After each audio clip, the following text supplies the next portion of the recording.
Narito tayo ngayon sa Bilelas Farm para silipin ang kanilang babuyang walang amoy.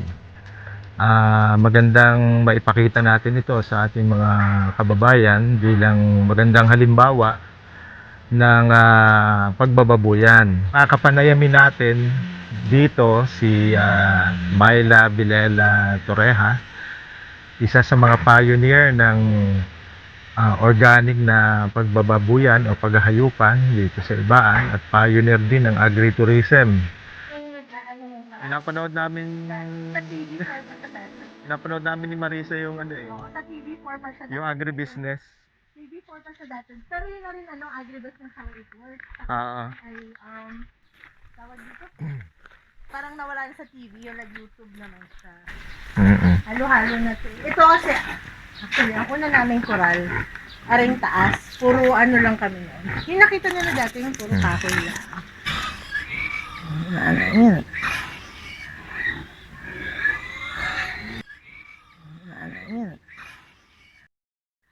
Yung unang-una talaga ako nag-alaga ng baboy na itim, parang 2004, 2005. Dahil lang gusto nung bata ako dun sa Lipa sa Antipolo, may alagang ang lolo na baboy, pero yung mga puti. Tapos dun sa kapatid niya, meron silang Tagalog na baboy. Hindi nakain yung mga kapatid ng lolo ko na matandang dalaga ng hindi nila alaga, Tagalog. So minsan nabanggit ng lolo, matagal na siya hindi nakakakain ng Tagalog na baboy. Eksakto, yung operator namin ng traktor ang taga dito, pero sa Lopez, Quezon nakatira. May mga backyard. Sa Lopez, sa Quezon, maraming mga itim. Yun nga yung binibili ng mga maglilitsyon. Tapos, nag-start ako 3. Bumili ako ng 3 doon. Pagkakamali ko, puro babae yung nabili ko. Bakit? Anong diferensya nun? Hindi, kasi dapat kumuha ko isang lalaki para napadami ko. Nung namatay ang lolo, di nakatikim naman ang lolo, nung namatay siya, pinakatay ko na huli at yun ang inihanda ko nung 4 niya. Tapos tumigil na ako, tapos 2013, nakaano ako sa provincial Provincial Agriculture Office through dito sa munisipyo natin. Nagdi-dispersal sila nito. So pinahiram kami ng 3 yung inahinin at isang bulugan. Tas after a year, binayaran namin yung parang pinautang kami para lang meron kaming pagsimulan. Anong bayad doon? Pera. Pera yung parang ang bayad namin nun ay 10,000 mahigit para dun sa 4. Lilit siya, kinuha. Para kasi nagpatanong ko sino. Nagsimula ako doon. Tapos, nakakuha ako ng 3, 4, parang ganun sa Quezon.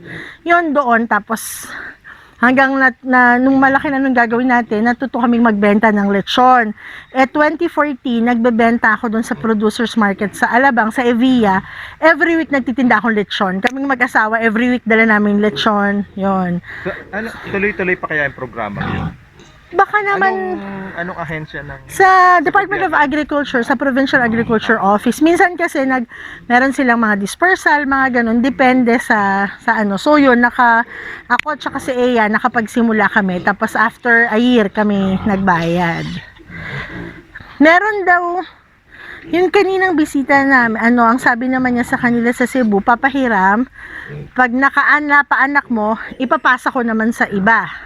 Parang ikaw naman ang magpapaanak. So, parang gano'n naman. Yung inahin, oo.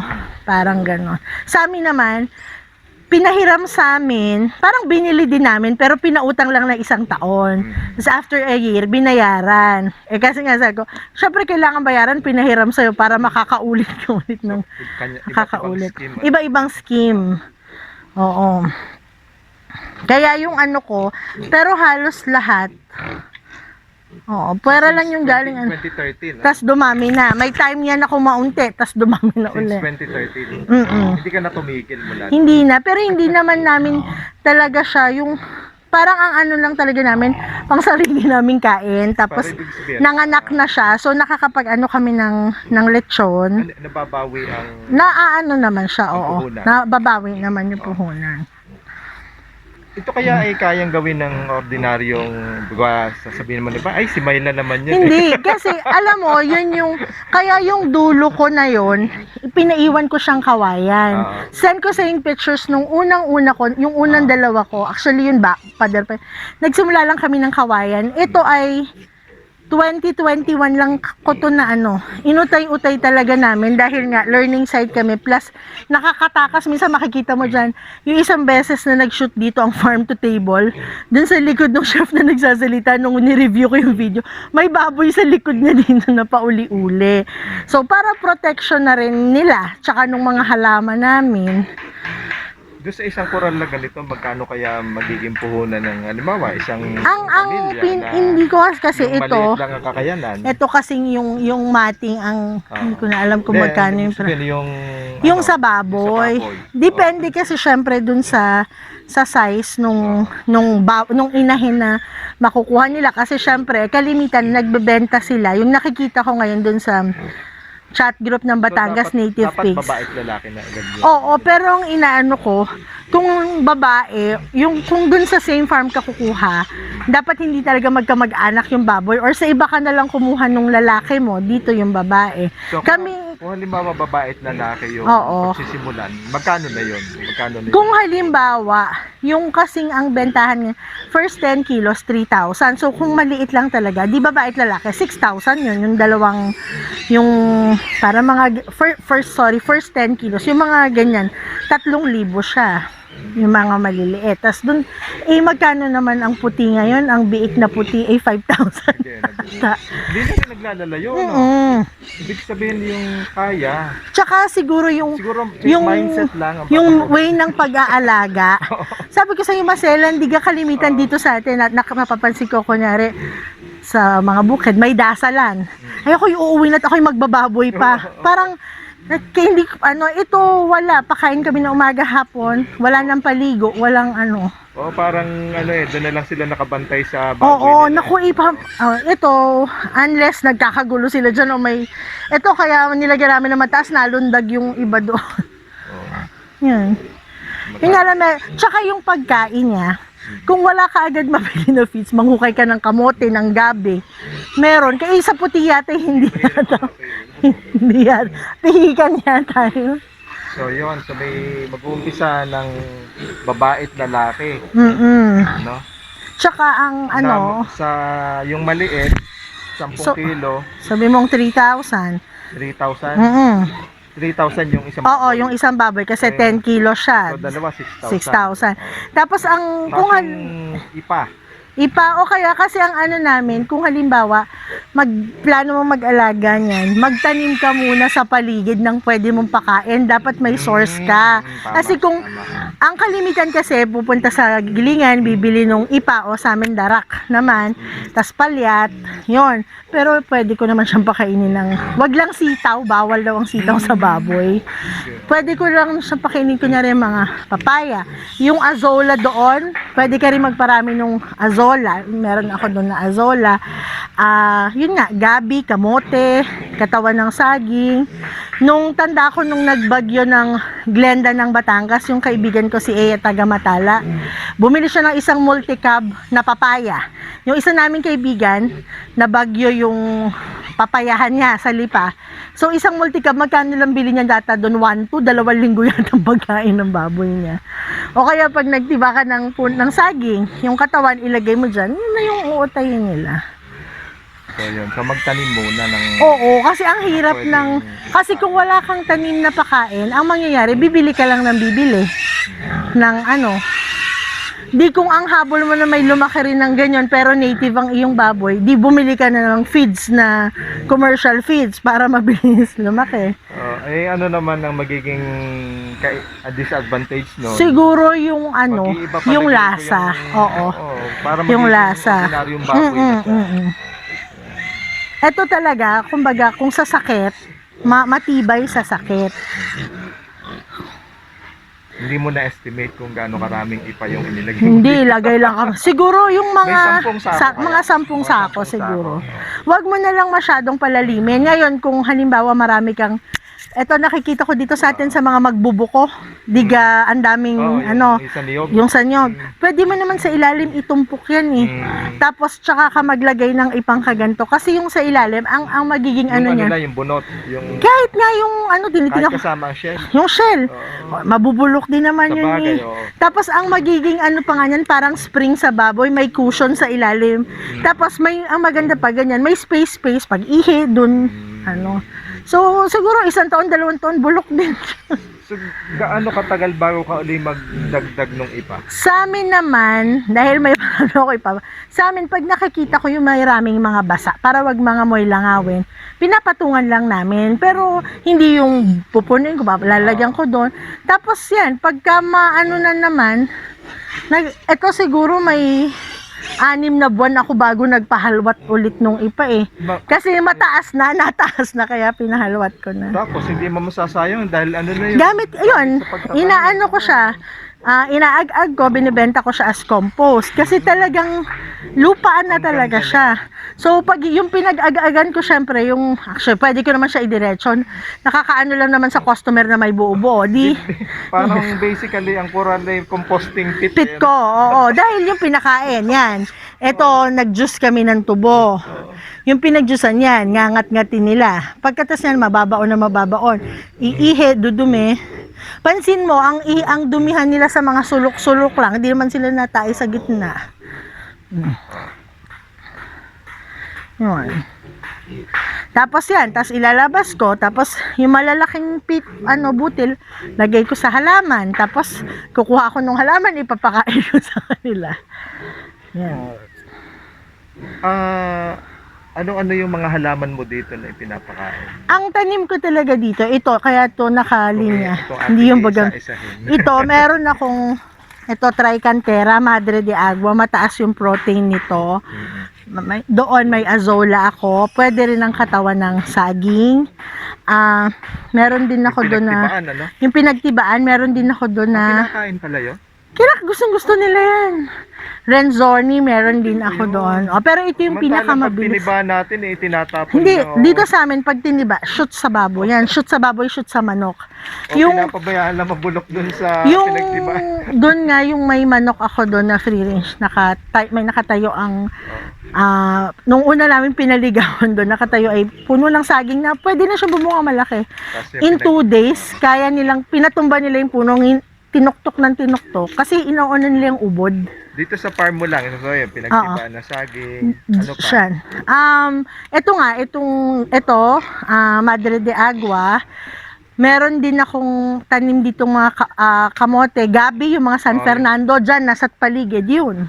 Yung San Fernando. Kamoteng Kamoteng kahoy, yung balinghoy, yun. Pwede rin yung kamoteng baging kasi pwede mo naman yung kamoteng kahoy, yung ano na pwede ang dahon, pwede ang laman.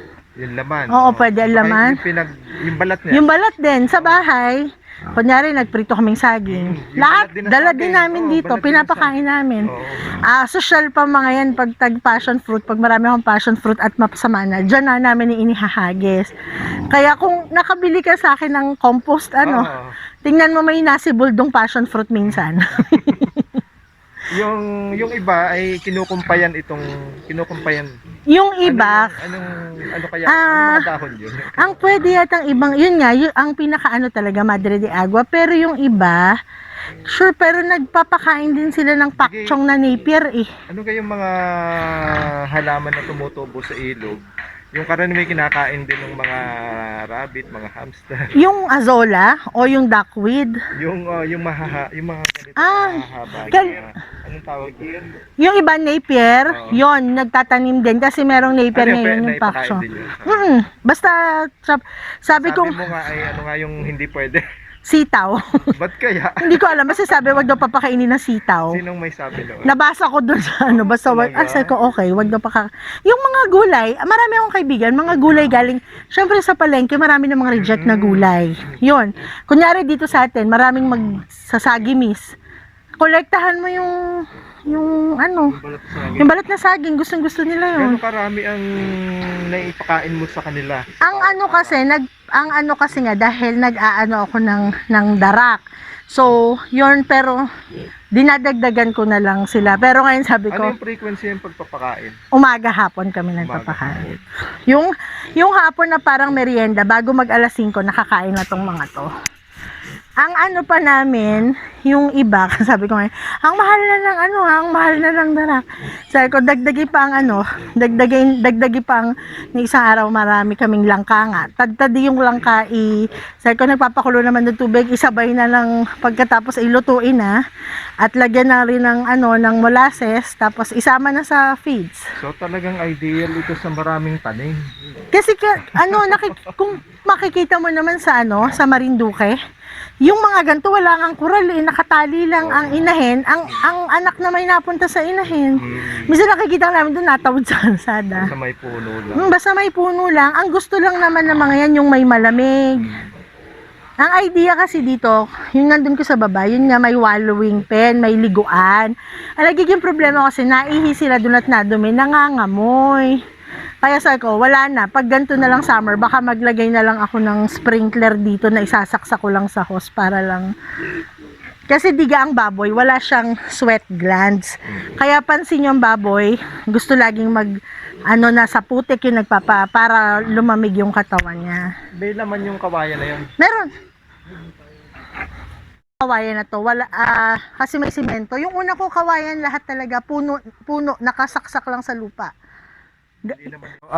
Papaano na mo hihikayatin yung mga kababayan natin na sundan ang ganitong sistema ng pagbababoy? Hindi, halimbawa yung mag-aalaga, syempre, mas sanay tayo na ang alaga, yung puting baboy, yung commercial kasi 3 months, 4 months ang ang turnover.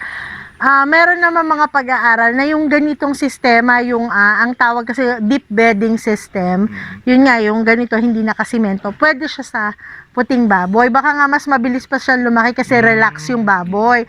Dahil una, hindi siya maamoy yung paligid. So, sa health ng baboy, okay din. Pero yung iba kasi siguro aalangan, saan ko na maipagbibenta yung Tagalog na baboy? Pero marami ang mga may lechonan sa lipa. Kita nyo naman yung mga lechonan doon. Magpasabi lang kayo doon na malaman nila. Pag naman nagte-text sa mga naghahanap talaga, minsan nagpapa-refer pa saan pa meron. Pero syempre kung magsisimula ka, at siguro sabi ko nga yung pakain mo, i-secure mo muna. Oo, i-secure mo muna yung pakain. And ang maganda lang dito sa aming alaga, sa Tagalog, sa native, hindi siya ganun kaselan sa sakit, wala kaming mga antibiotics na binibili, wala kaming ituturok. Ang pinaka intervention lang namin dyan pagkakapon kinakapon na namin yung mga bata pa lang. Yun lang ang pinaka-intervention namin sa Bakit kanila. kinakapon? Kasi diga pag malaki na siya, pag kinarne mo na hindi siya kapon, may ibang lasa daw yung karne. Yun. Epekto pala May yun. effect siya, lalo na yung mga bulugan na nakababa na, yung pag kinapon. Kaya daw yung mga kinakal, kunyari yung mga bulugan, dapat marunong yung nagkakatay. Hindi ko sure, may pinuputol silang litid bago pag kinatay para hindi, baka meron siya isisikrit tapos mapanghi yung laman. So ang ginagawa namin pag lalaki, wala namang kunyari walang order sa akin, wala nagpapa-reserve, automatic, basta dapat nga 2 weeks to 1 month kapon kami lahat para mabilis din siya lumaki. Yun lang ang pinaka intervention namin sa baboy. Lahat ano na sila, natural na kung ano yung natural nilang ginagawa. Yun. Pero yun, maganda pa rin namang mindset yung ang layunin natin sa pag-aalaga ng native na baboy ay para punan yung sariling pangangailangan. Magandang pagsisimula yun. Oo. At later on, kung maging successful, maparami mo yung mga alaga mo, pwede mong pasukin yung pagninegosyo naman, yung business side ng pag-aalaga ng baboy.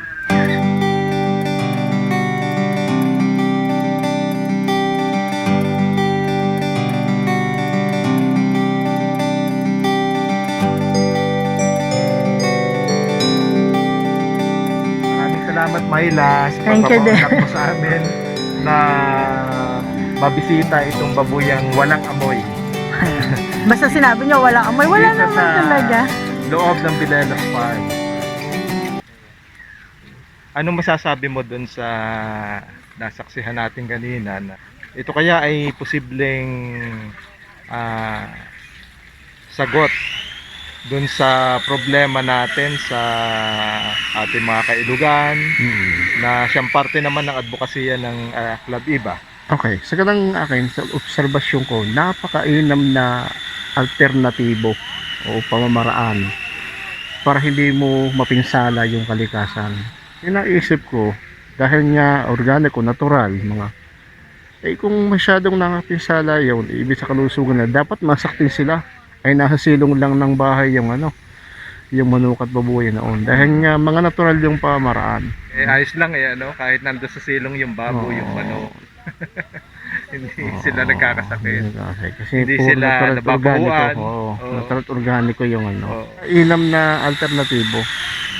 Ibig sabihin, sa ganong pamaraan, ay maiwasan mo yung maging kabahagi ka ng pagsira ng kalikasan, lalo ng mga ilog natin na pinagkukunan din naman ay kinabubuhay ng iba. Ibig sabihin, hindi mo kailangang maapektuhan yung hanap buhay ng iba, yung kalikasan nilang ng Diyos para lamang ikaw ay kumita. Ayan. Yes, salamat Hubert. Salamat. Ayan.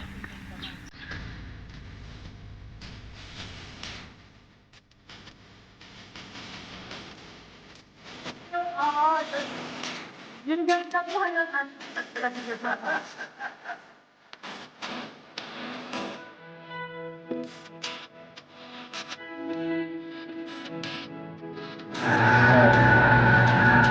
Sabi ka ngayon ay delikado. Ay dapat bakit limang Ulitin mo yun ako. Ganda yung sabi mo.